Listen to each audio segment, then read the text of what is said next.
I'm Eric. And I'm Jaime. And this is Horrorscope, a podcast for people who love horror movies. And people who want to love them.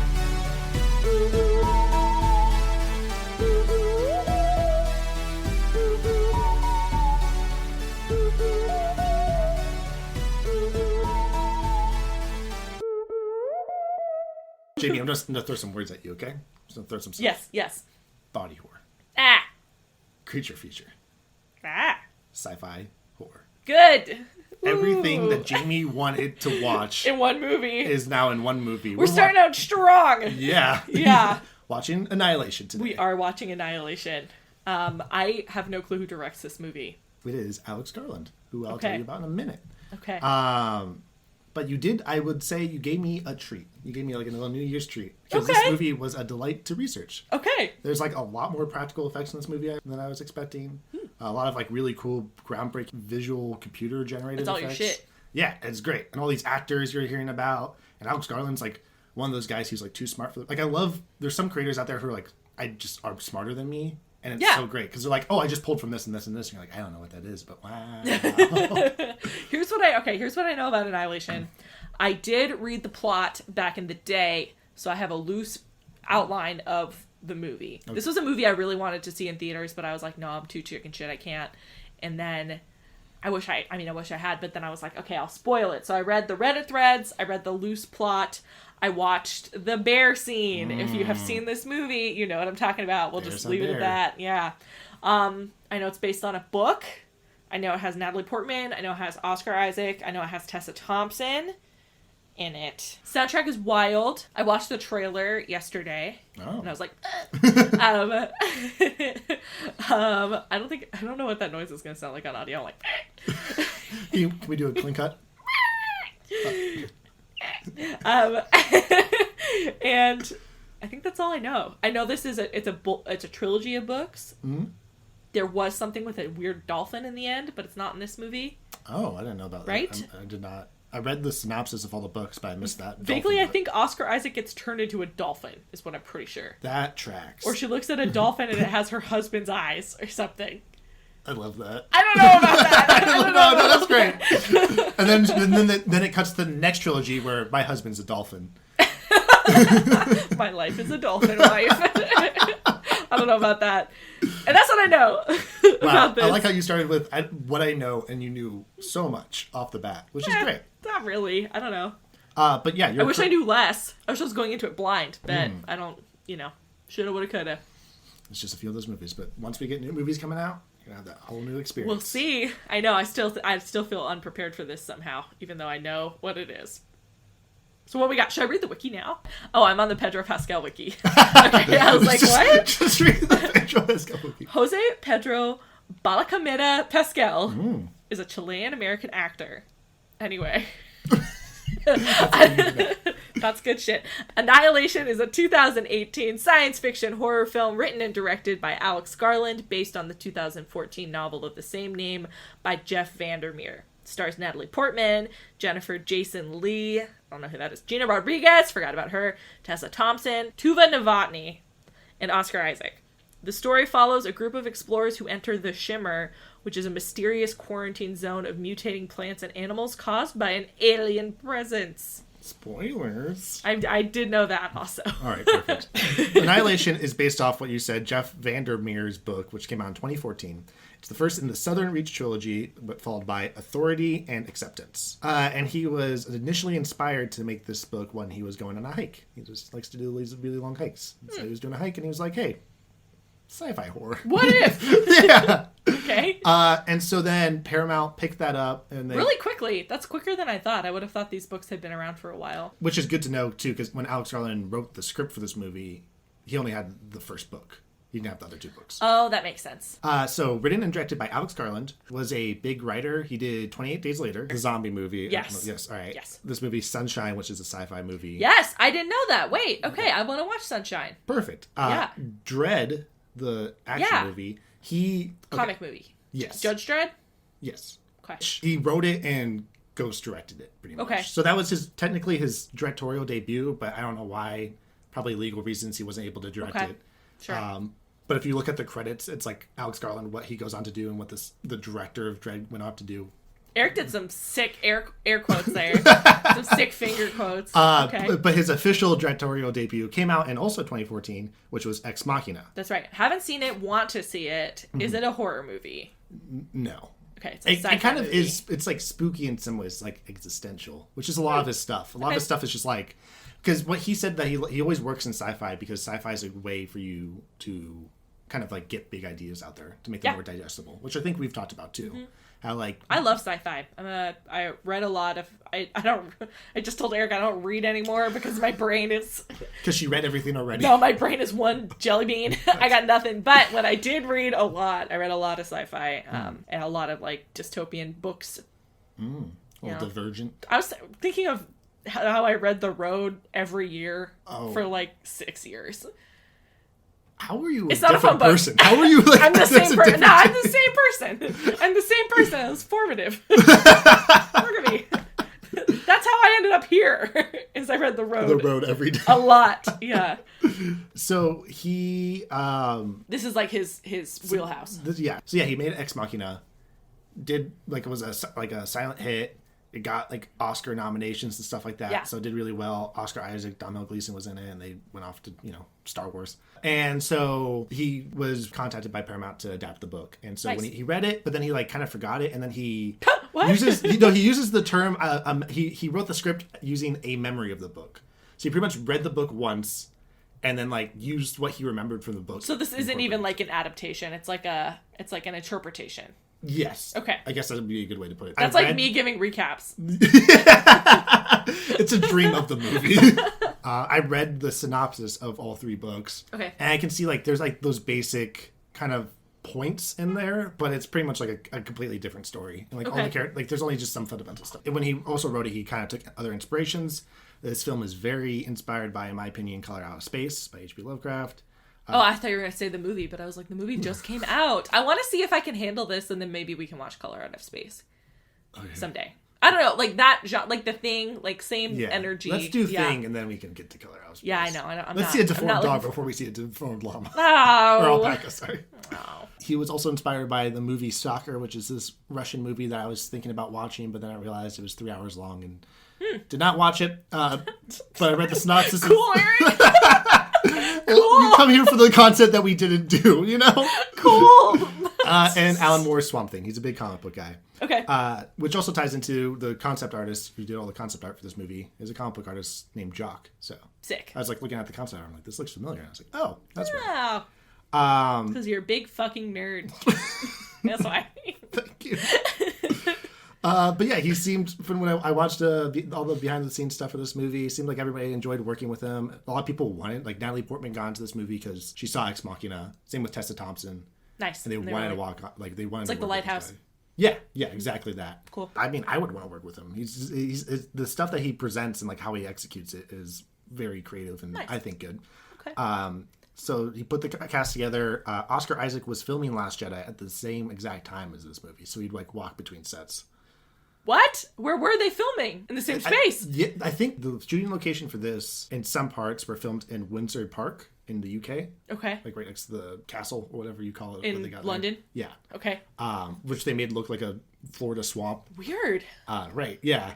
I was like, okay, cool. And they're like, yeah, it wasn't that far. Which is great to hear when you like think about some of those other movies where like, yeah, we filmed in isolation. Yeah, it's like you 6 didn't have hours to. away. They're like, no, we just filmed in the backyard. Full Meadow and Twilight. They're like, no, well, now. Ding, ding, ding. First Twilight reference of the year. How are they going to know? They're going to know.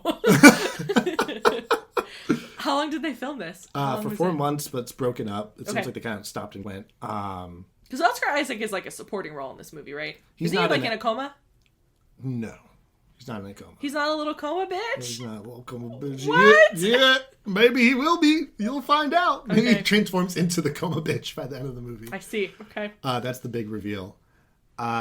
He worked with the same special effects team on Ex Machina, which was kind of like a small crew, and they won an Oscar for that. Nice. And then they have like a lot of practical effects in this than I was expecting. Again, this guy is very smart. Mm-hmm. It makes you understand how much some people in Hollywood don't understand how practical effects work. But watching the behind the scenes, like everything the effects team were talking about and what Alex Garland were talking about, like they understood. Oh, that's nice. They pretty much built all this stuff and then like CGI replaced it all. That's so sick. That's what I'd like to hear. Right. Yeah. So it looks great. There's a lot of like flair to it, a lot of flavor throughout it. I heard the sound design's like nuts for this movie. Yeah. Did you see this in theaters? When did you see it? I did see it in theaters. How was that? It was great. Because like crazy, right? Yeah. Yeah, because I mean, one, I had the experience of not knowing anything about this movie other than Natalie Portman, Alex Garland. Yeah. Cool sci-fi horror thing. And seeing it in theaters and with like the sound design, like especially towards some parts, which we'll see. I don't think we're going to be able to capture that same experience. Probably not without people going your wall down. Well, I saw people on Reddit said that theaters had instructions to turn the sound up at the end. So like the room was shaking is what they said. Damn. I don't remember true, it shaking. But they're probably being dramatic, but they said they like cranked the sound at the end, so it was just like this weird, crazy thing happening. Sorry, this reminds me. Side note, worst movie to ever see in theaters, A Quiet Place. Why would you want to watch a movie that is completely silent in a theater full of people and having other movies playing next door? That's so funny. Oh no, we have to watch that. That has to be this year, right? We gotta watch it. Yeah, sure. We just have to be quiet while we watch it. Yeah. Okay. No talking. Great. Great at that. Concept artist was Jock. The same composers again who worked on Ex Machina. It seems that they were even talking about it. Like Alex Garland has his people. He's pretty much worked with the same people for like decades at this point. It's cruel. He's got the same special effects artists, same composers. His motherfucking clique. So it just seems like a beautiful little world that they exist in. Nice. Wouldn't we all love that job security? Yeah. That'd be great. So, is there anything else you want to know before we get into this movie? Anything I should be worried about? There's body horror. Yeah. This is going to be Jamie's first specific plant body horror, right? Oh, you hate plant stuff, don't you? Yeah, I do. Okay, there is a plant thing. There's an animal thing. There's two animal things. I know what the one is. Is it a deer? There's a deer. One's a deer? Is that the thing you're talking about? No. There's the bear and what else? An alligator. Oh, that's fine. Yeah. I'm pro gator. Okay. Hell yeah. We'll see. I guess. Some actual physical body horror. Yeah. Oh, I want to shout out before I forget. Okay, so one of my favorite musicians, Sean Bonnet, made a parody. Not a parody. Parody, every time I hear parody, I think of Weird Al. Not that. But he took another song and he made it about Annihilation. We'll put it in the show notes. It's very cute and good. Mm-hmm. And it's his favorite movie. Oh, there we go. So you have one more thing in common if you like this movie. No problem. We'll see. Let's get annihilated. Okay. Great.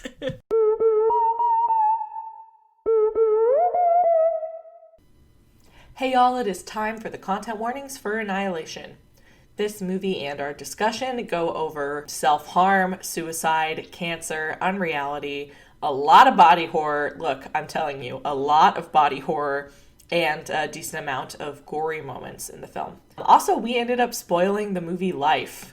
We spoiled the ending at around the 1 hour and 3 minute mark. Our bad. We might end up watching it on the pod someday, but if you are avoiding spoilers for that film, skip a minute or two there. Just wanted to say as well, so those content warnings aside, this movie is really triggering and it can do a good job at firing up the old intrusive thought machine, which is another fun name for my brain. Hopefully not yours. If it is yours, just take care watching Annihilation. It's our job and your job to make the world a little less horrific however we can, so this week we want to highlight the Henrietta Lacks Foundation. In a flashback in the movie, our protagonist is reading a book, and I immediately recognize the title as The Immortal Life of Henrietta Lacks, written by Rebecca Skloot. The foundation was actually established by the author, and it's dedicated to helping individuals who have made important contributions to scientific research without personally benefiting from those contributions, particularly those used in research without their knowledge or consent. This is taken directly from the website, and we thought it was important to share. So the foundation is inspired by the life of Henrietta Lacks, whose cancer cells were taken without her knowledge in 1951. They became one of the most important tools in medicine, with damaging consequences for her family, many of whom often struggled to get access to the very healthcare advances their mother cells helped make possible. Unfortunately, there are numerous examples of historic research studies conducted on individuals, particularly within minority communities, without their knowledge or consent. The Henrietta Lacks Foundation seeks to provide assistance to individuals and their families who have been directly impacted by such research. If you are enjoying the show, consider donating or reading some more about Henrietta Lacks. We'll link to more information in the show notes.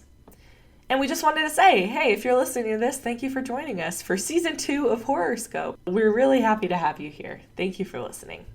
Let's get into it.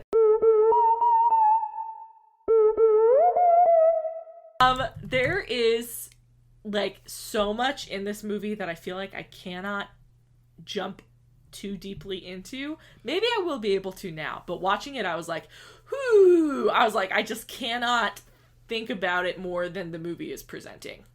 Does that make sense? I cannot watch this movie in a normal Jaime fashion. I cannot do it because it is like it will fuck me up. So right. I'm not doing that. All right. But I'm interested to hear about it and think about it more. But I want to unsee all images from this movie. It's like in Parks and Rec when they're like, delete all pictures of Ron. That's how I feel about this movie right now. Mm-hmm. That's my review so far. There we do. And that's the end of our episode. Thank you as always. What? So I know I have to summarize it, but you said you saw this movie in theaters and you were delighted? Yeah. What? Because it's good? Yeah. It is good. I was crazy. It's really good. Again, like I think the definition of delighted isn't necessarily the best word for it, but it was the word that I felt while watching it. Because like delight comes with a movie that also like gets to me. Like the bear sequence where I'm just like, oh man, that is so fucked up and unique and creative and original, and it's delightful. I love that it's doing this to me. I see, but you weren't left feeling like elated. You were left feeling like that was like captivated. Yeah. Okay. Like I think it's like I am delighted by the movie, but the movie is not delightful. That is a great way to put it. Delightful this was not, but it is. It's like I would use the word engrossing. Also, that seems like an appropriate cancer cell word. There you go. Okay. It's recap time. I took notes. New year, new me again. Most thorough notes I've seen Jaime take since the beginning of the podcast. Yeah, I kind of gave up on it halfway through last year, but this year we are trying. And this movie is pretty complicated. So bear with me. Good luck. It opens up with Natalie Portman in her room and a guy, what is that actor's name? Benedict Wong. Okay. Who was in Doctor Strange with Benedict Cumberbatch, the Band of Benedict. A lot of Bens. I like that actor a lot. I like his face. He's in like a complete hazmat suit, and there's a ton of people looking at her, and Natalie Portman is in weird white scrubs, and he asks her what happened, and she says she doesn't know. They go through a list of other people. They're like, where is she? Where is she? Where is she? Dead. I don't know. Natalie's really like a surrogate for the audience in the very beginning. Yeah, same. I'm like, me neither, girl. And then we have a cut of a lighthouse that gets hit with a meteor. And then it cuts to a classroom where Natalie Portman's character, Lena, who I will call Natalie Portman and Lena both, I know this already, preemptively. She's a teacher at Johns Hopkins. And she is a biology teacher, and they're talking about cells. And the intro is with cancer, and Eric's like, ooh, a classroom! And I was like, a classroom indeed! I said, not the soundtrack I was expecting, because there's Crosby, Stills, and Nash, like, primarily used in the movie, which I really enjoyed. I think the soundtrack was one of my favorite parts. Yeah, that was, like, a weird, cool motif. And we get a flashback. Oh, she talks to a colleague, and he invites her over for a picnic with his wife or a barbecue or whatever. And she's like, no, I'm not going. And he says, you can't, it's been almost a year. You can't keep mourning him or something like that. Yeah. Yeah. And she's like, I'm painting my bedroom. Bye. And then she's back in her house. She's looking at a locket. She's crying. We have a cute flashback of the dead spouse montage where they're like... Which is the name of my new post-hardcore band. Hard stuff to that. They're like cute dead montage making out. They're in love, blah, blah. She's crying. She's painting their bedroom. Someone walks into the house, looks at their wedding pictures, walks up the stairs. It's Oscar Isaac, who is her husband. And that's when the audience starts cheering as he enters the door. It's like a sitcom. They're like, who's that? His name is Kane, and he is there, and he's standing. Huh? His name is Kane. Do you get it? What? Citizen Kane? Cain and Abel. Oh, interesting. Was someone else named Abel? No. Oh, that would have been a little obvious, huh? I would have picked up on it. I guess. I don't know. Jamie picked up on a book she was reading that was just like, it's like everything is just like a reference to the thing that they are. I just know. Anyway, okay. Yeah. So, I wrote down Doppelhusband. Doppelhusband confirmed. He's like standing there like the man emoji, basically. I'm pretty sure there is a Doppel Robert Pattinson because he's standing exactly like Robert Pattinson. In the Robert Pattinson stance. And she like hugs him and looks at him, and then they're talking, and you find out that they were both in the military. You could see pictures of them in the military, and she asks him where he's been. He says he can't tell her. He doesn't know, much like her questioning at the beginning of the movie. And what happens? She goes to hold his hand, and then something weird happens with his hand, and then she moves her hands away from him. I think he just moves his hand away. Oh, he says, no. What he says is, I said, I recognized you. Mm-hmm. And then she's like, weird, and she moves her hand away, and then he takes a drink of water. Blood comes out of his mouth into the water. He starts coughing up blood. Hard cut to an ambulance. They're like, male 31, seizure, blood, spitting blood. She's like, oh God, this sucks. And then what happened to that paramedic? He's fine. Who knows? Like vans, like government black vans pull up and start wee-wooing. And he's like, did you call a police escort to Lena? And she's like, no, I didn't. And then they cut in front of them. Oscar Isaac gets dragged out of there. He's having a seizure. He's spitting blood everywhere. They grab her. She's screaming. She gets tranked in the neck. Why? Worst case scenario. She wakes up. She's in a cell. She's in scrubs. She wants a lawyer. Does not get a lawyer. She's talking to a doctor, Dr. Ventress. And they are somewhere called Area X. Yeah. Area X. So I gotta zoom farther out here. Okay. So for that last scene I just described, all I wrote down was, oh my God, because it's just like crazy. She's having a seizure, spitting blood everywhere. They are in a government area, and this is the first time we see the shimmer, which looks like a big iridescent like oil spill or like a soap bubble. Perfectly described. Yeah, they described it like oil and water. So smart. Okay, I just have eyeballs. I just saw it. Like, it's not that smart. And she talks to Dr. Ventress, who is a psychologist, and she is the one who chooses the teams to go out.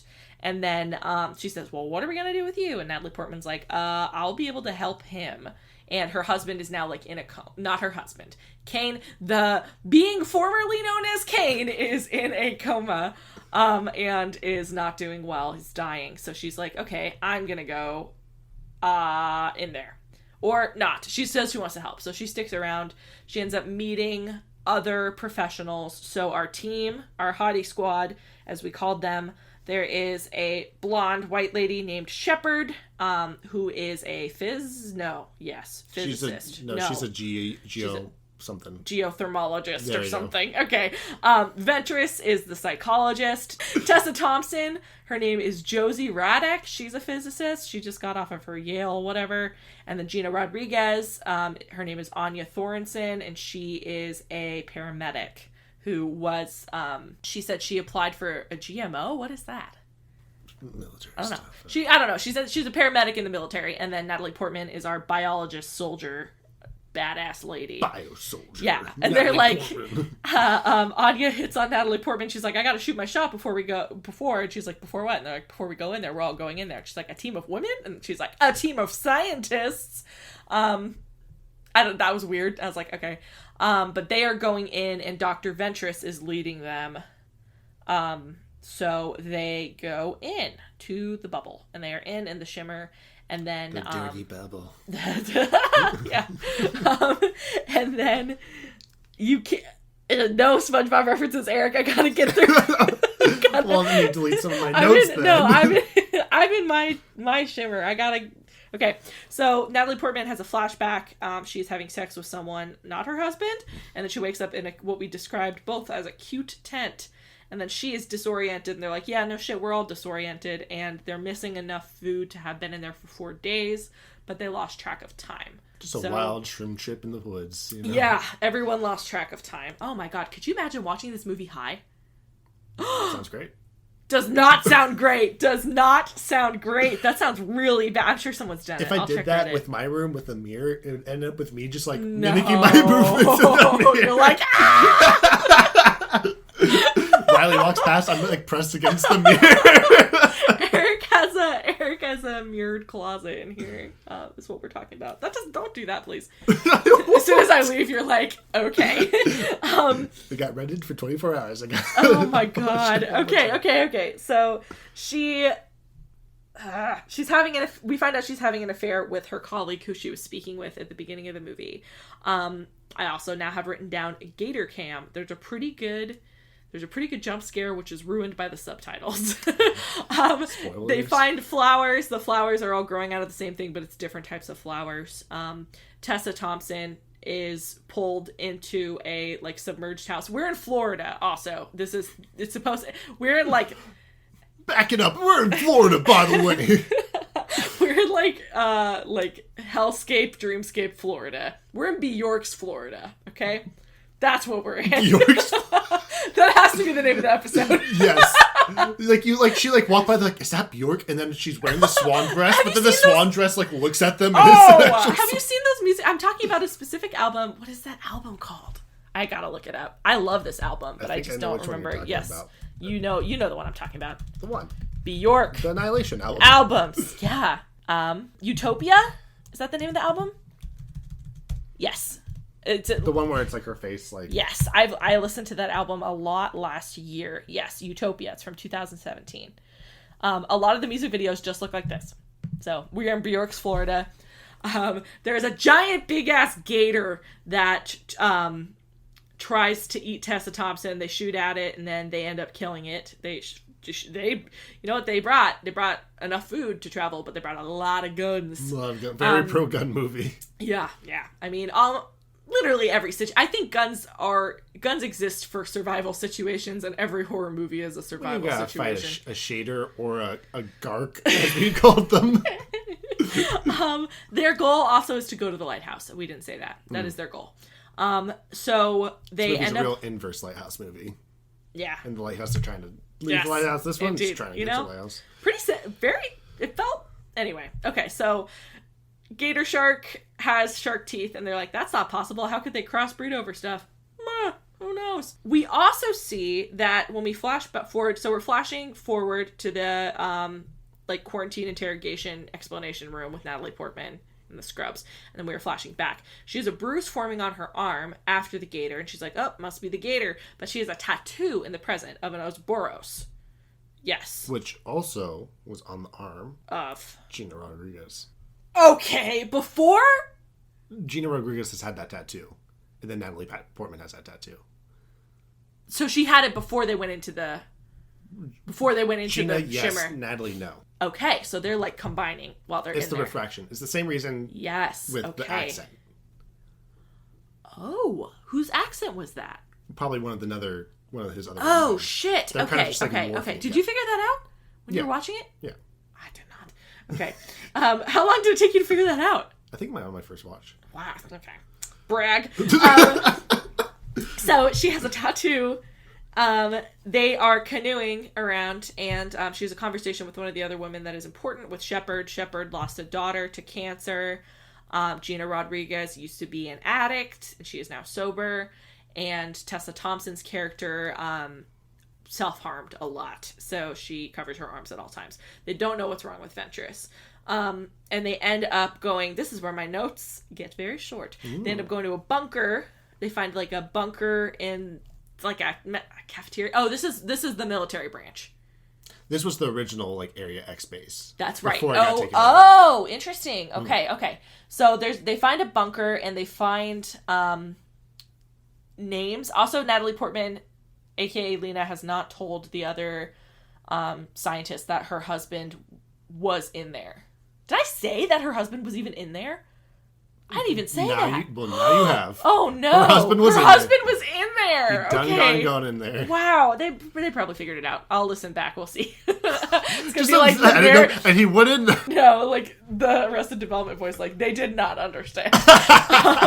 Okay, so there's names that are crossed out, and then they find a an SD card, and then they put it in a camera. They're not able to transmit communications in or out of their area, so they're not able to contact people outside, but the tech still works, and they watch a video of Oscar Isaac fucking slitting this dude's stomach open, his colleague, I guess, and you can see his intestines moving like a worm. It is horrible. It is horrible. Everyone freaks out. And the running theory outside of the Shimmer is that either everyone in there dies or everyone in there goes crazy and kills themselves. Did the bear happen before this? Like, no, it happens that night. Because they go to the pool, they find the body. Yes, okay. They go to a pool, they find a body, they find like a weird hole like into something, but they don't go in it, right? It's not into something. It's like, that was the guy's body that they cut open. Oh, okay. And his body just like mutated. Got it. Okay, so there's like a skull. It looks like it's crazy. Look at our Instagram. We'll post behind the scenes. It's hard to, like, how do you explain that? There's like a skull. It's like a big weird tumor growth flower spore thing. You did it.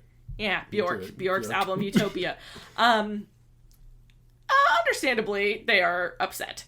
Ventress is still like, okay, we are pressing forward. They stay there. Tessa Thompson's like, hey, I don't want to stay here tonight. And it's like, that is valid, but we are staying here tonight.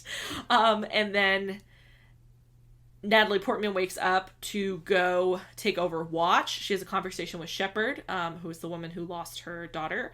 And she goes to take watch from Ventress. Her and Ventress have a conversation where they're talking about like suicide. I didn't catch it because we were talking over it a little bit, but they were talking about suicide, and they were talking about how people are driven by impulse, and like people drink and they ruin their lives and they ruin their good marriages. And then she like looks at her, and Natalie Portman's like, and then she's like, I really hope a deformed bear shows up right now to get me out of this conversation. And then she says that you probably know better than I do. You're a biologist. Like, you can explain it. Isn't that baked into our cells, basically? There's also a line that I wanted to point out. They were wondering why Ventress was there in the first place when Shepard was walking her through why all the other women were fucked up. And she said she's like, no partner, no family, no friends, no kids, no concession in her at all. Which I think is like the most metal thing I've heard in my life. I wrote it down. It's fucking rad. Okay, so Watchtower, hear a weird noise. Shepard wakes up. She runs out.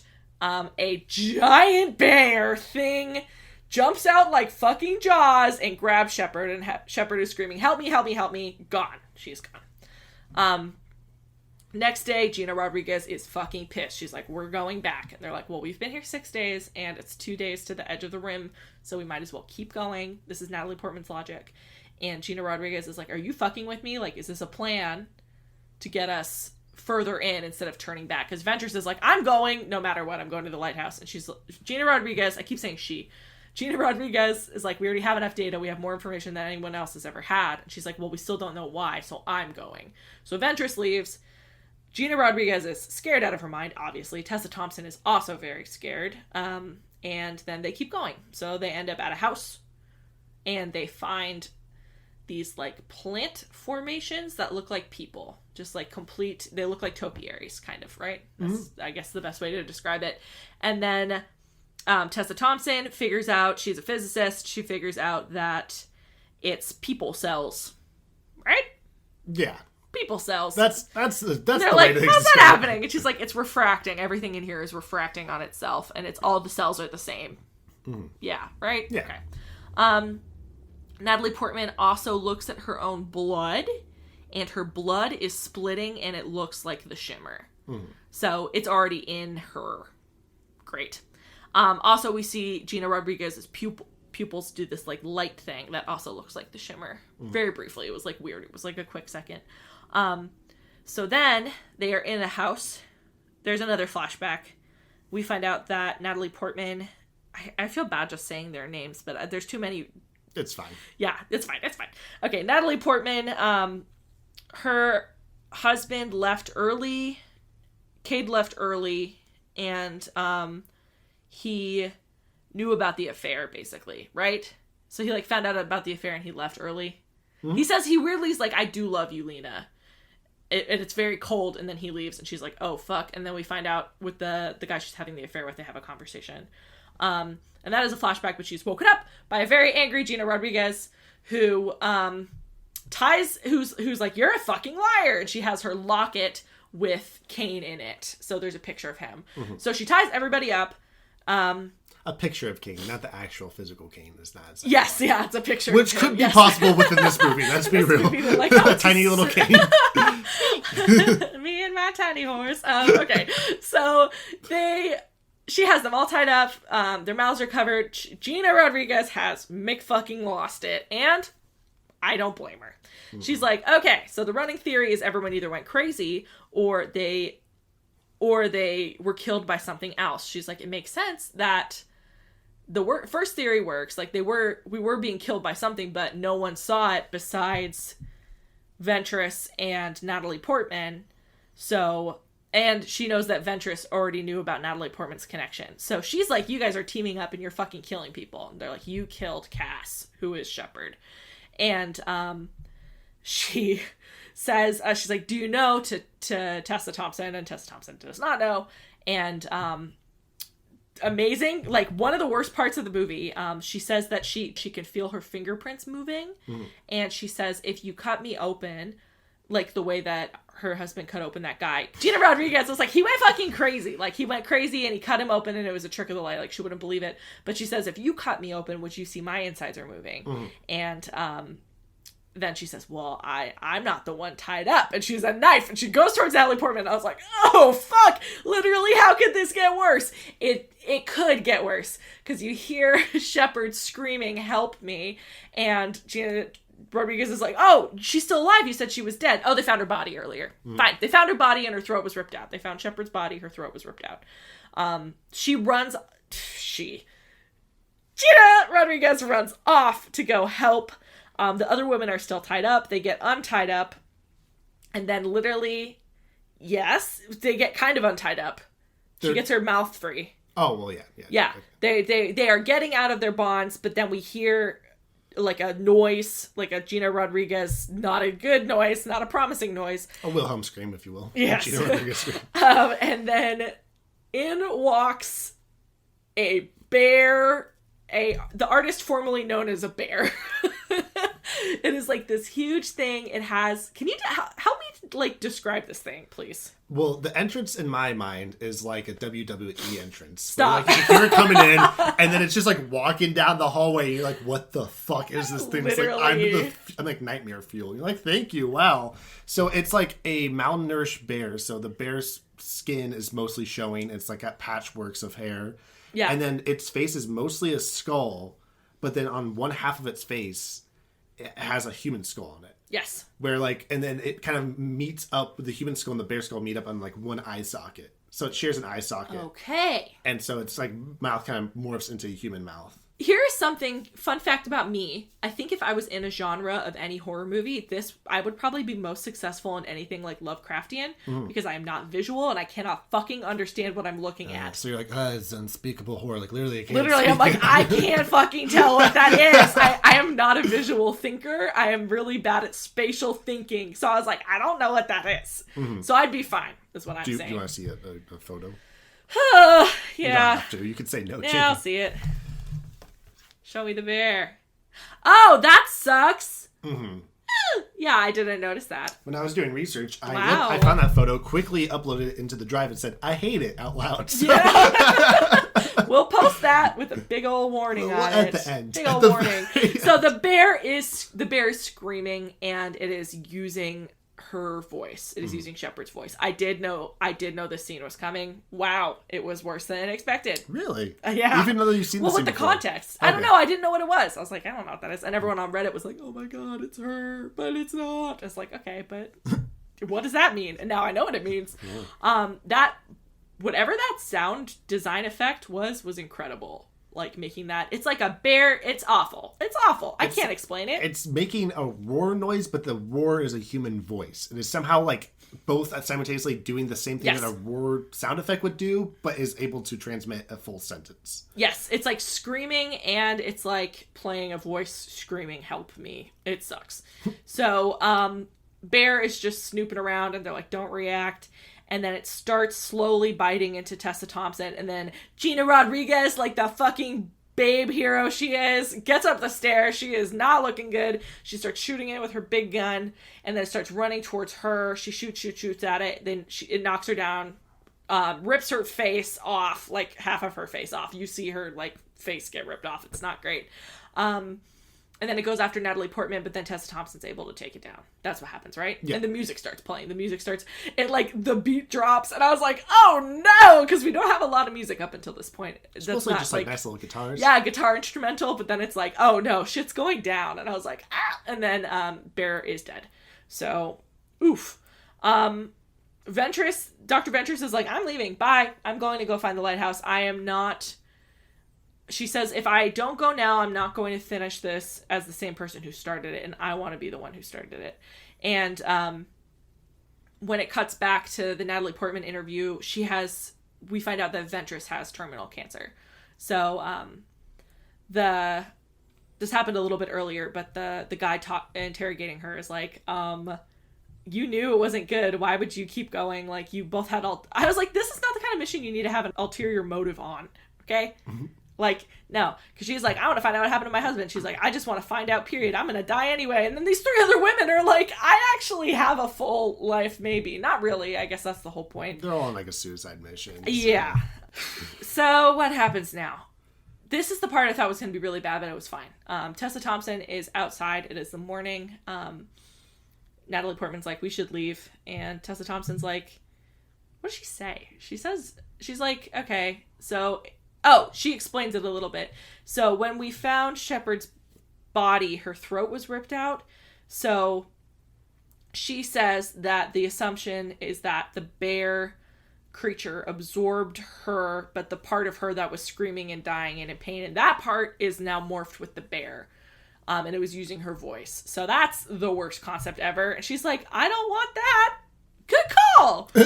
Yeah, that makes sense to me. She's the first one to be like, hey, wait, I can choose my refraction? Yeah, I'm going to do something else. And then Natalie Portman's like, uh-oh. And then we see grass growing out of her hand, which reminded me of the Midsummer visual. It's like the exact same visual. Yeah. And then we see her walking towards the other topiary people. And then we see like plants coming out of her body. It was beautiful. It wasn't bad at all.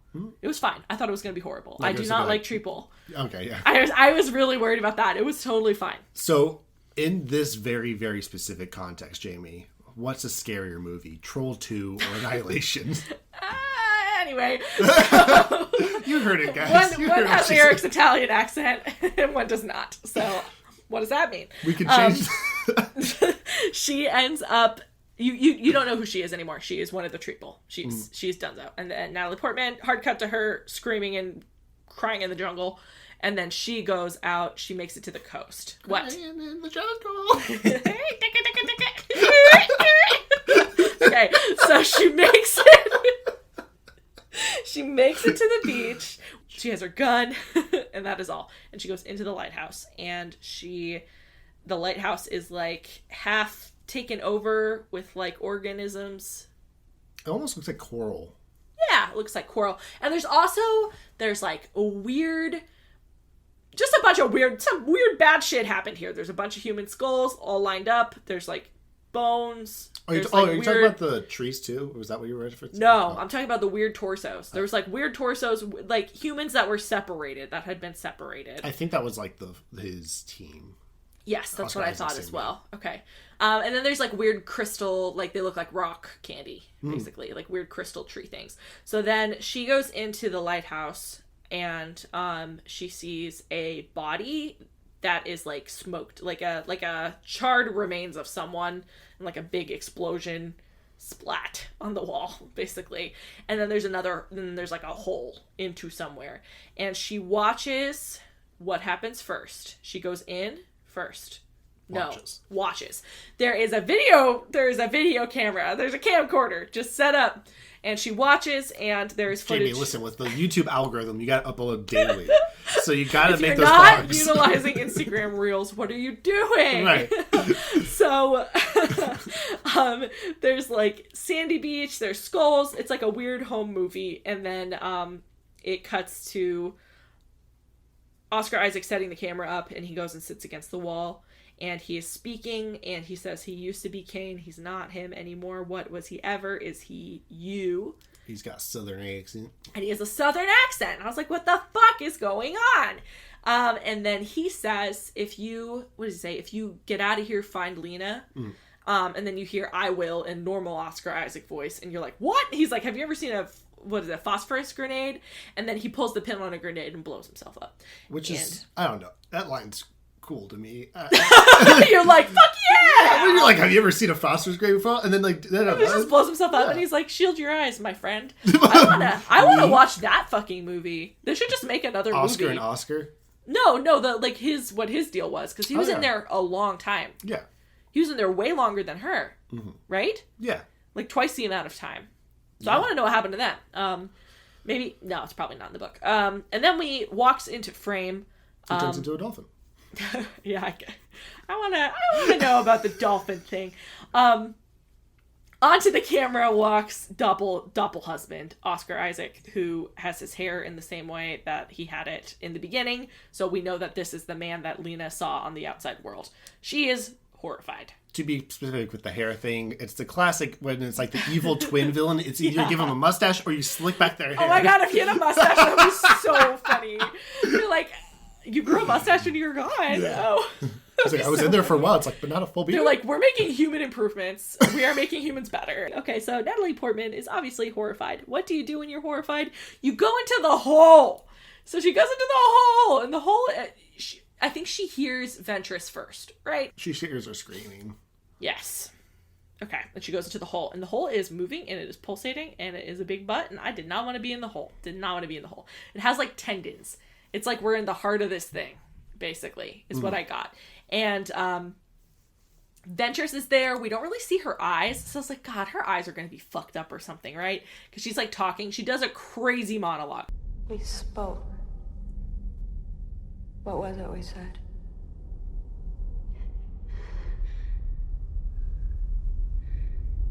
That I needed to know what was inside the lighthouse. That moment's past. It's inside me now. What's inside you? It's not like us. It's unlike us. I don't know what it wants. Or if it wants. But it will grow until it encompasses everything. Our bodies and our minds will be fragmented into their smallest parts until not one part remains. Annihilation. Like an insane monologue. I cannot, maybe I'll cut it back in, but like... She does have like one of my favorite lines in the movie, which is, I don't know what it wants, I don't know if it wants. Yeah. Which is cool. And then she says annihilation. Yeah. She says it's gonna combine and refract everything until there is nothing at all. Which is... Everything is the one, same thing. To what that looks like. Yeah, and then she... Avatar The Last Airbender style gets her bending taken away. Like, she opens her mouth and just, like, light comes out of her mouth and her eyes and she's screaming and her arms, and then she shrinks up and then she turns into, like, a sun. And then there is weird phosphorescent light cells floating around, and then it turns into this, like, cube thing that's floating. This was the worst part of the movie, in my opinion. I was just like, ugh! Just, like, a huge sense of just, like, like, whatever is that? By That's her not good. or by the alien? Whatever. When Natalie Portman was looking into this cube thing, I was just like, no. Yeah. She's like looking into this thing, and then a little drop of blood pulls out of her skin and goes in and starts splitting. And then there is a person. When Natalie, she like stumbled away, and then there is a person that is like made out of, it's like, it looks like obsidian kind of. It is a person-shaped shimmer, basically. And then Natalie Portman shoots her gun at it a lot. That doesn't work. And then bullets, like, come off of it like little tentacles, like little Doc Ock tentacles. And then, like, reabsorb, right? Mm-hmm. Yeah.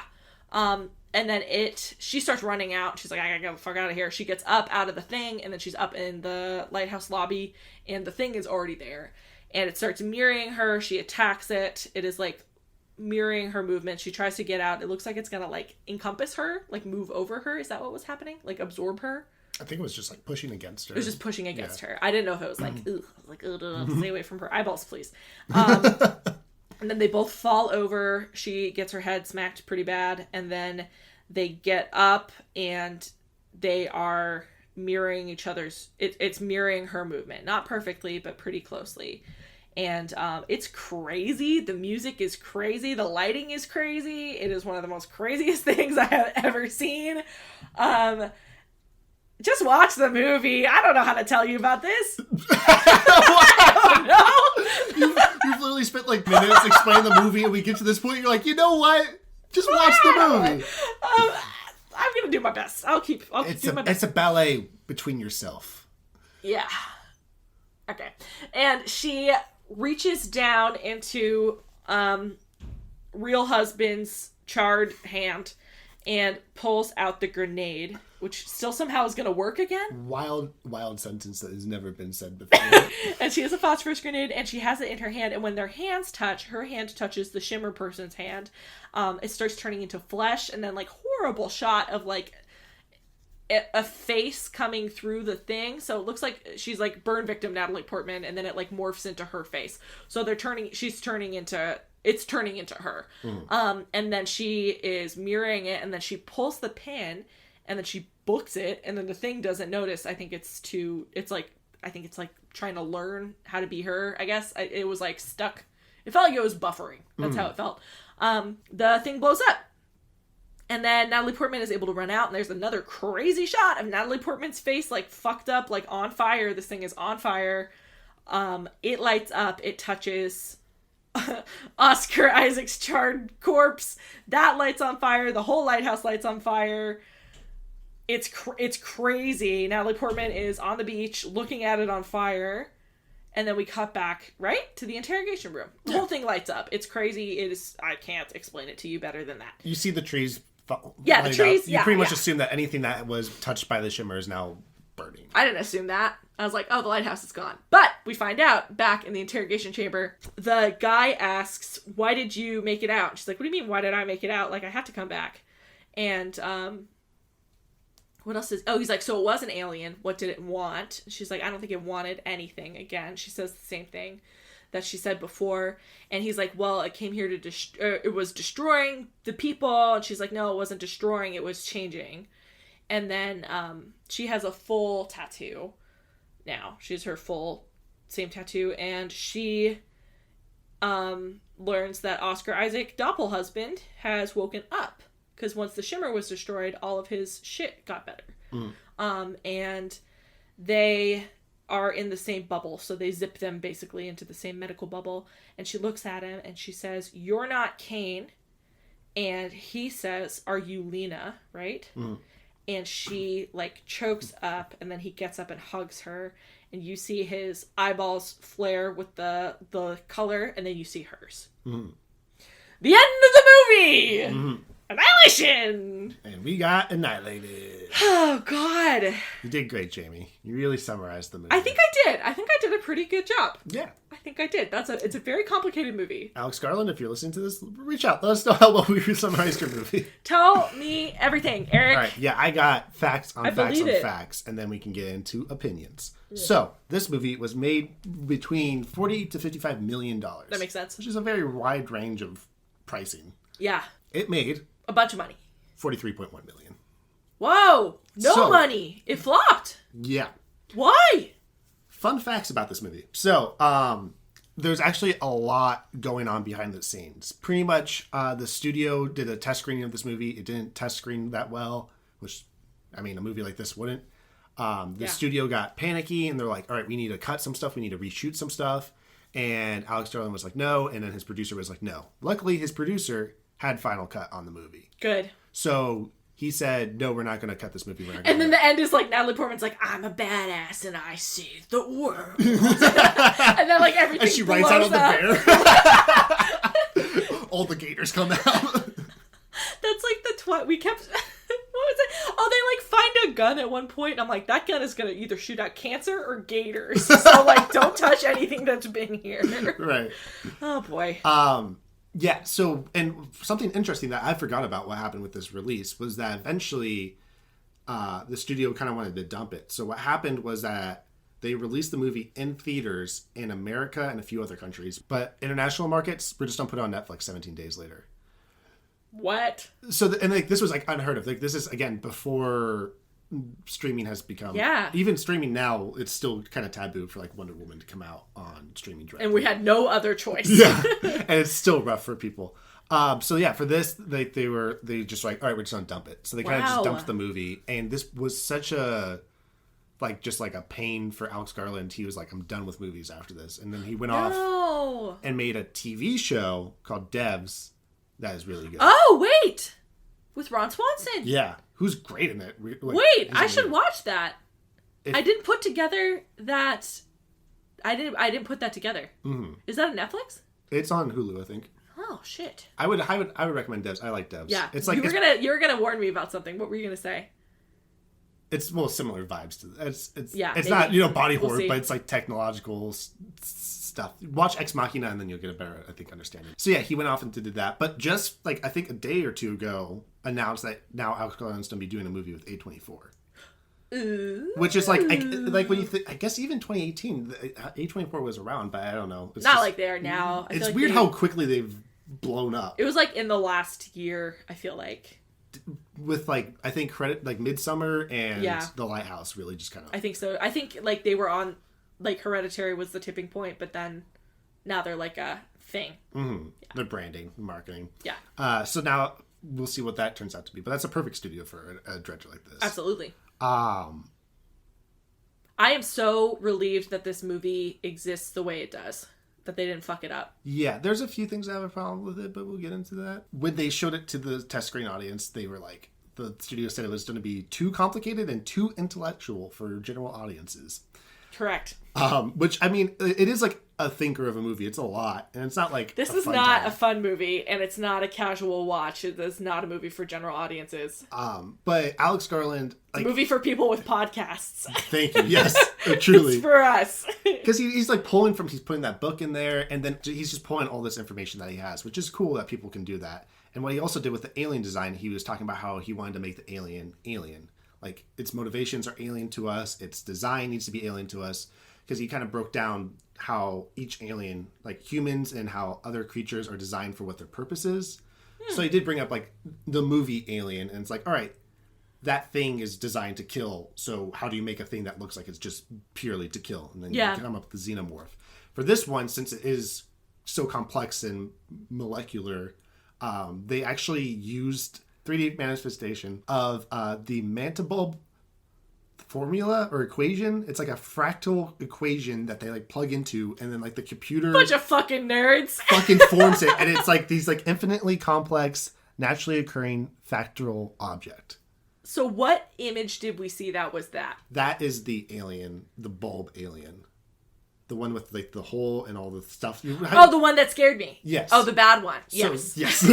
So that's one. Everything you saw, everything moving. That is because that exists. The formula. No, I don't want that to exist. It's fucking math. It's just your worst nightmare. My worst enemy, math. Like, oh, math everywhere. My lizard brain was like, you hate that. But like, what the fuck is like? What is like? How do you like? Oh, there's like, okay. First off, before this movie or before Alex Garland, there were some nerds who were like, let's manifest a formula or equation, and then somehow an equation forms. We're not smart enough for this. No, and that's where I'll end. That's where I just want to put that out there because it's awesome and it's bizarre and it's wild. Well, I'll say something. That was the best choice that could have been because I was filled with immense dread. I was like, it looked like when you can see like dust motes pulling. Do you know what I'm talking about? It's like those science things. You can see them at the science museum. I do know where there's you like pull and then it like stacks and it looks kind of like stalactites.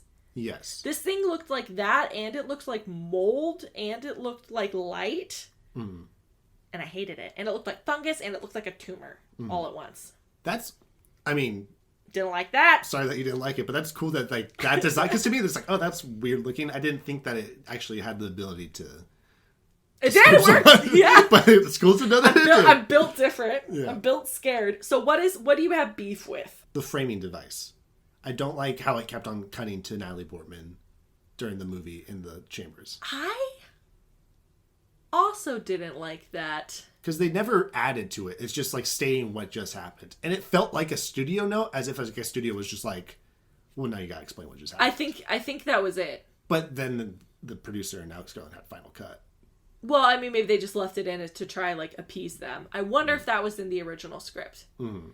I agree. I think, I didn't know what you were going to say, but I agree with that. I think that knowing that the crew dies sucked. I mean, you can assume, but I still was like, okay, bye. That's why Shakespeare's a hack. In the beginning of Romeo and Juliet, he's just like, they died. I'm like, good, done. They're fucked. Yeah, I agree, actually. I think that should have moved it along more, and it did not. Okay. What else? Anything else? That's it. I mean, from part of that, it goes into our statements of what do you do with this wholly original thing that is so much absolutely. one person's vision. Like, I am really glad this movie exists. I think this movie is exceptional. I don't want to watch this movie ever again. I really don't.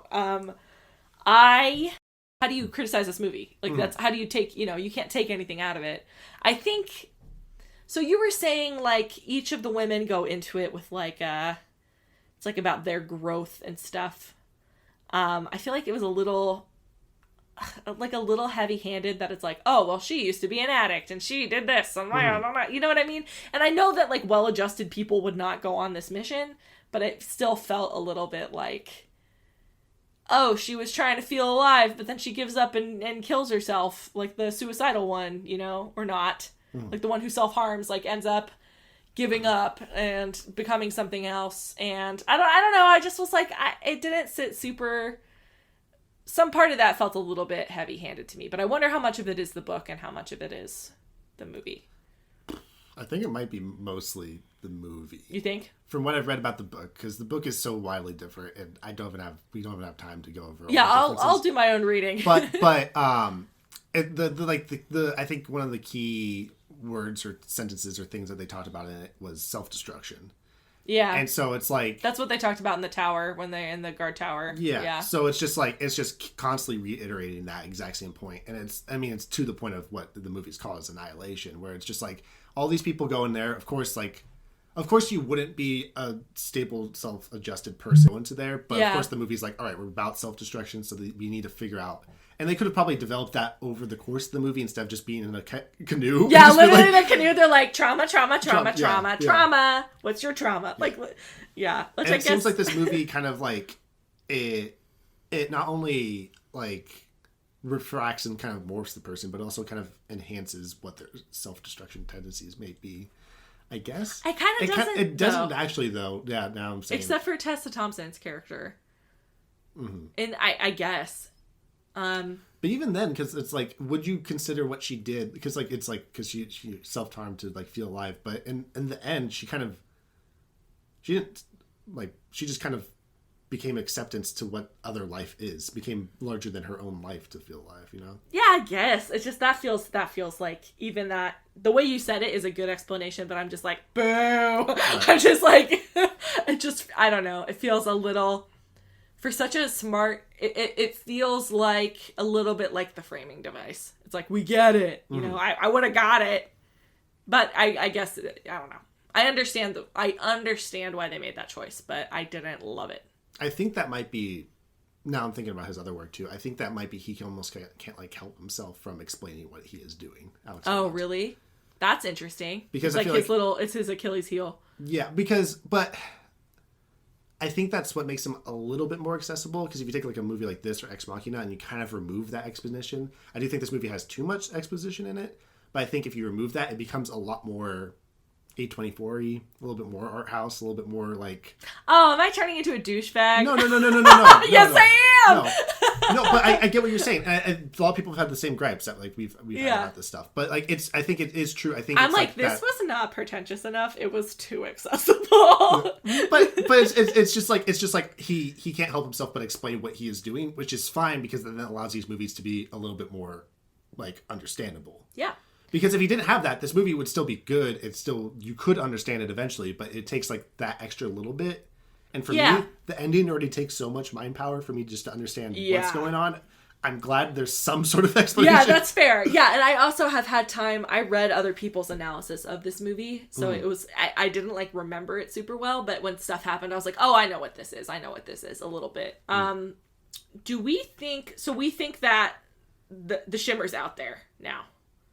No. What do you think? It's just those two? Yeah, the Shimmer exists with it. They are now like a part of the Shimmer. Because even though Natalie Portman destroyed the source of it, she has already been mutated into a part of it. So it exists within her. So was the person that left, was that Natalie Portman? That was so, Lena. Yes. But that's why she couldn't answer the question. But it's not like the Oscar Isaac situation. Right. Because if that Shimmer doppelganger had time to like turn into her, they would have like traveled together maybe. So that would have been her. Mm-hmm. So if that thing hadn't been lit on fire and had escaped, then they would be two doubles. Yeah. But they're not. It's the original, but she's fucked up now. Mm-hmm. And then the double. Okay. So I thought when she burned it, it was like released. That's what I thought. I was like, we're done. We're boned. Right. Like, it's everywhere. That's what I thought. It's the Return of the Living Dead situation. Yeah. Well, I mean, I might not be wrong about that. What do you think? Is that a theory? I haven't seen that theory, but it could be. I'm thinking of... new theory time. Here we go. Let's go. I'm thinking of Life. Have you seen Life? I know it. That's the one... It's like a spiritual member of the Alien franchise. I saw... My cousin was watching it, and it was awful. The ending is awful. Isn't it like they're in like the thing gets to the Earth, right? Yes, yeah. they are in two spoilers separate... for Life. Sorry. Yeah, Oh, no. Jake Gyllenhaal is supposed to be shot into space with the spores. He sacrifices himself, and then the one woman escapes, but the pods get switched. So the woman who is alive gets shot into space to die, and then he gets shot back into Earth, and the thing is like covering him. It's like an alien when the thing is like enveloped him, and then they open up the pod. He's like, "Don't open it up, don't open it up," and then someone opens it up, and then it's like, "Oh, it's on Earth, it's over." And that is the worst ending I can think of, but that is what I thought was happening here. But I'm glad to be wrong. So what happens then? That's the question. Then what? Does it continue to multiply? It'll morph into the other people. Will it? Maybe. Or did it achieve its goal by becoming human? It's probably well, first of all, they're probably never going to let them out of that bubble. So that's true. Weird. Are there any themes that we haven't talked about? This is a thinker, but I don't want to think about it. So tell me about that, and I'll just think about it that way. I have a word for you that I don't think you picked up on at all, of course, because this movie, why would you pick it up? Cancer. Did you get it was, I am so observant and good at watching movies. I think I picked that up. Really? A little bit. Yeah, a little bit of the cancer? Maybe. Was it when they first mentioned the cancer, or when the character had cancer? Or when she's like a biologist who studies cancer? Yeah, okay. Cancer.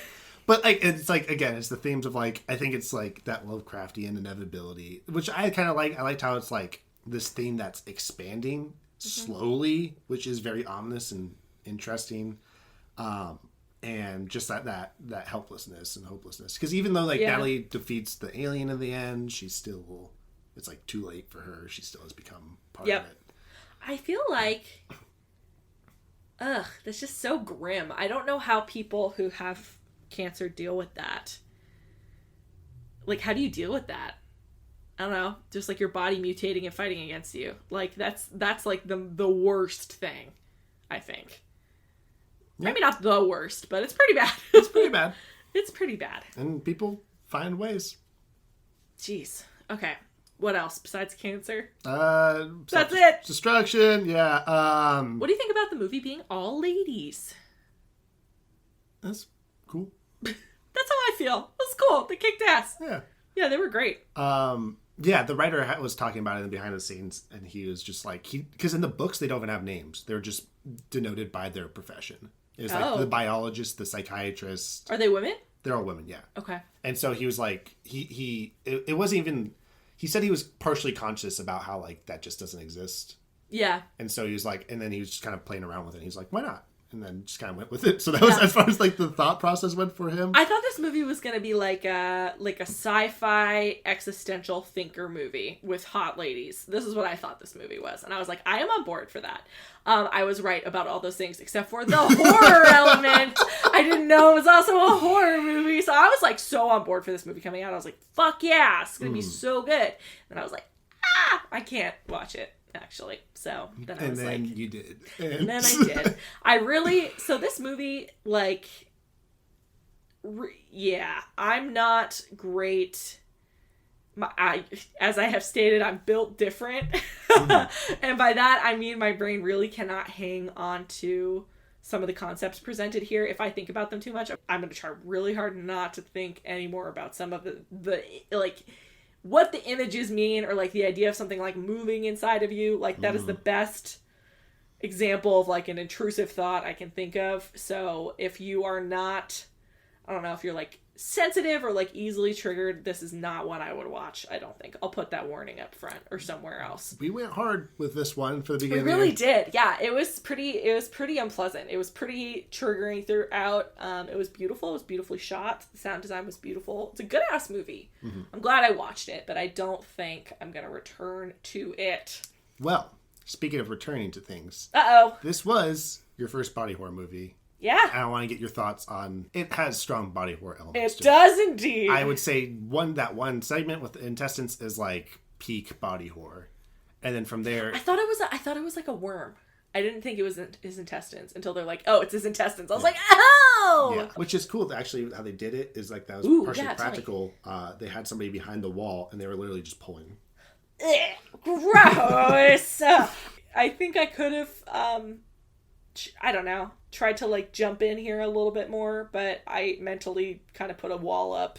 So I was like, I cannot open my brain up to these concepts anymore. Like the idea of something like, I don't know, I mean, just something like changing your body is body horror, one, and it's bad. It's a bad idea. And there's a reason why it's a bad idea. It's because that's bad for you. And all of humankind has evolved for us to watch this movie and not want to have those things happen. So I don't know. I feel a little bit squicked out, but not existentially tormented. All right. How about that? That's pretty good. It's pretty good. I think I was more... I was not... I hate, like, sad couple tragic stuff happening. It was sad in the beginning. You know? I don't know. I don't like thinking about stuff like that at all. Or, like, something... Well, I mean, this sounds stupid, saying it out loud, but, like, something beyond your control, like that tragic or crazy happening, like... That's why we will never watch The Fly on the podcast. Oh, yeah. Yeah, not something I like thinking about. And this movie was chock-a-block full of things I don't like thinking about. What stuck with you? What was sticky about this movie with you? That you were just like, that you were delighted but also not pleased by? I mean... Besides all of it. All of it. Yeah. Well, Besides the whole thing. Like the visual elements to it, I just like love how it constantly has a presence. Like the second they go into the bubble, I mean, you said it was like a video game, but like there's like constant... It did look like a video. There's like a lens flare a lot. It was beautiful. And there's just constantly like this like light effect, and it's like very prominent in some points and very like subtle in other points. And like the thoughts that go into it of how they're presenting these ideas throughout it, and like the level of threat that evolves with it. Because at first you're like, oh, it's a shark alligator. All right. And then like that sets up in your mind like, okay, crazy shit can happen in here. It's like, what crazy shit can happen? Human bear thing. That's not what I was thinking of. The and that's worst horrible. possible thing. Yeah. And just like that whole end sequence is so beautiful. Like, because the music, like we stated throughout, is just like a guitar. It's like Last of Us soundtrack. And then all of a sudden, like this like magnificent, distorted, weird score blasts in here. And there's just like that whole end sequence where it's just like this like dance, and it's just completely silent. It's their entire climax. So weird. So those are what about? Because you're not like a body horror fan. No, this movie was a little bit better because it's mostly like creature feature stuff. You know, it's like spooky bear, spooky alligator, but like I don't like.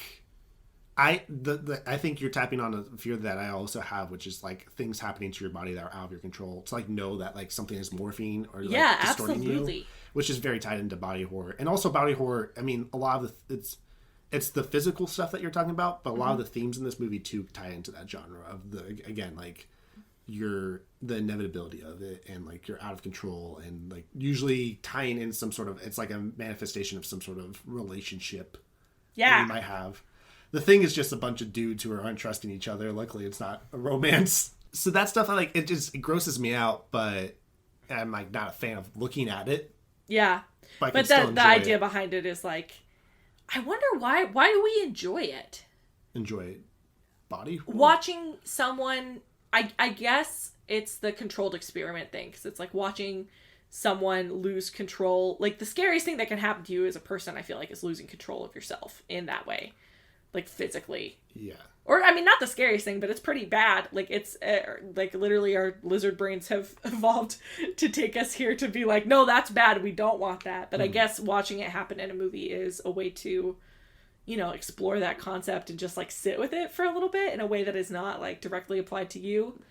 So. 100%. Yeah. I think it's the curiosity of human minds to see what can happen or what could cause something like that. It's us liking horror, which you've talked about, like why people want to be scared. Yeah. And also it's the escapism. Like, I was actually like kind of looking forward to this movie this week because I'm like, this week kind of sucked. I kind of just want to like watch this miserable movie. I would describe this movie as miserable. Yeah. I would. Yeah. I wasn't expecting to. Mm-hmm. Yeah.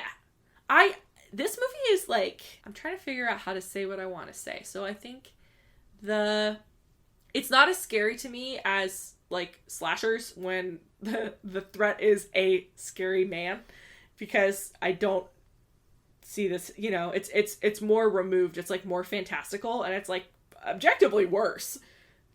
All of the things that happen to everyone in this movie are worse than being stabbed, I will say. I will go out on a limb, except turning into a plant person. That seemed fine. Who would have known? Who would have thought? Came out of this pro treeple. Who would have thought? Pro gator too. Jamie was talking about how much. I love gators. No, we already knew that. I already knew that. But yeah, I am like, I don't know. It's less.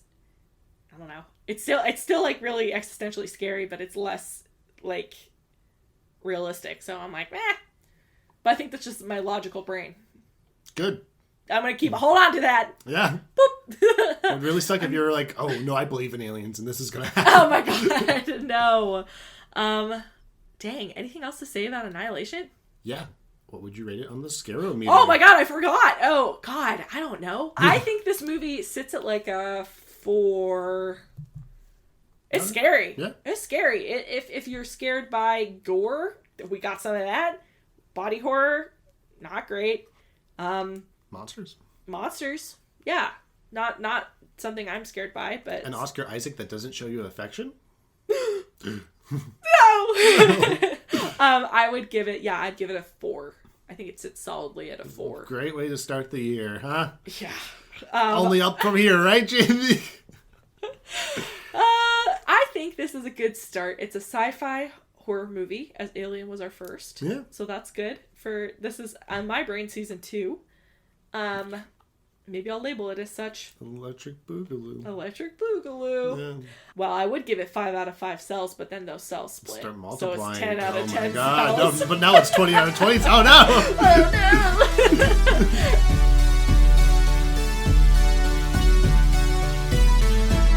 And that's the end of our episode. As always, thank you for listening. Make sure to subscribe and review us, and follow us on Instagram at HorrorscopePod with 1D, and at Twitter at HorrorscopePod with 2Ds. Your horoscope for the day is: it's time for some self-discovery. Take the time to open yourself up and see what's inside. We will be back. Ooh. Did that just break? It's fine. Is it broken? Oh yeah. A spring. Oh, yeah. Oh no! Fat ass. Oh. My cargo shorts. Natalie Portman tow truck ass. Oh no! Oh no! Oh no! Oh no! Oh no! Oh no!